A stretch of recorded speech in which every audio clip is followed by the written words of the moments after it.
Look, let's say you're socially anxious. Okay, so what happens when you're socially anxious? You go to a party, your heart's beating. Why? The party is a monster. Why? Because it's judging you. And it's judging you, it's putting you low down the dominance hierarchy, because that's what a negative judgment is. And that interferes with your sexual success. And that means that you're being harshly evaluated by nature itself. Right? So you are confronting the dragon of chaos when you go into the social situation. And so what do? You're like this, right? You hunch over, and that's low dominance. I'm no threat. It's like, well, that's not going to get you very far. You know, but that's a logical thing to do in the face of a tyrant. So I'm no threat. You know, you look at the king and you're dead. I'm no threat. I'm hunched over. And then what's happening internally? What are people thinking about me? What are people thinking about me? Am I looking stupid? Am I looking foolish? Geez, I'm awkward. I hate being here. Man, I'm sweating too much. It's all internalized, right? It's all self-focused. The eye isn't working. What do you tell people? Don't stop thinking about yourself, because you can't. It's like, don't think of a white elephant. White elephant, white elephant, white elephant. You can't tell someone to stop thinking about something because they get caught in a loop.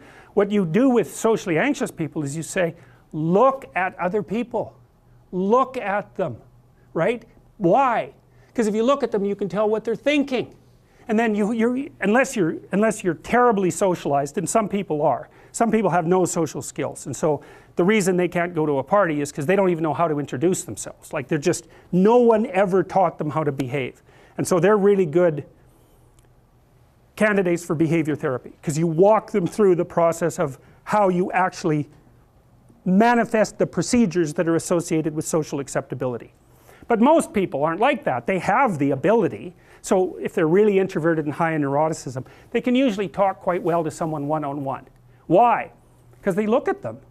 Well, if I look at you, it's another thing to do if you're ever speaking to a group of people. Never speak to the group of people. That doesn't exist. You talk to individuals, and then they reflect for you the entire group, because they're all entrained. So you look at one person, they broadcast to you what everyone's thinking, and you know how to talk to one person. So it's easy. So as soon as you focus on the person, not you, you push your attention outward, use your eye, you push your attention outward, and you start watching. Well, then all your automatic mechanisms kick in, and you stop being awkward. Because if we're talking and I'm looking here, I don't know what you're going to do next, and I'm going to put disjunctions into they're like bad chords in the melody of our conversation. And the reason is I'm not paying attention. So that's why the eye is the thing at the top of the pyramid. It's like the thing that enables you to win the set of all possible dominance hierarchies is the eye. Pay attention. Pay attention. That's the critical issue. That's why the Egyptians worshipped Horus. That's why Horus was the thing that rescued Osiris from the depths. It's the capacity to pay attention. What do you pay attention to most? What your right hemisphere signals as anomalous. It attracts your attention. It's like, this isn't going quite right. I'm not looking at that. Wrong.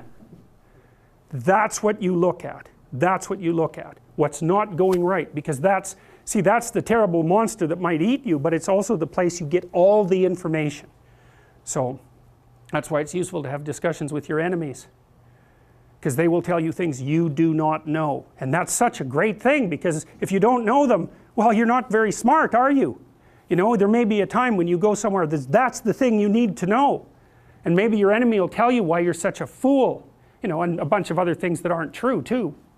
But even one thing that's accurate, it's like, yeah, thanks very much, man, maybe I'll do some work on that, and I won't have to carry that forward.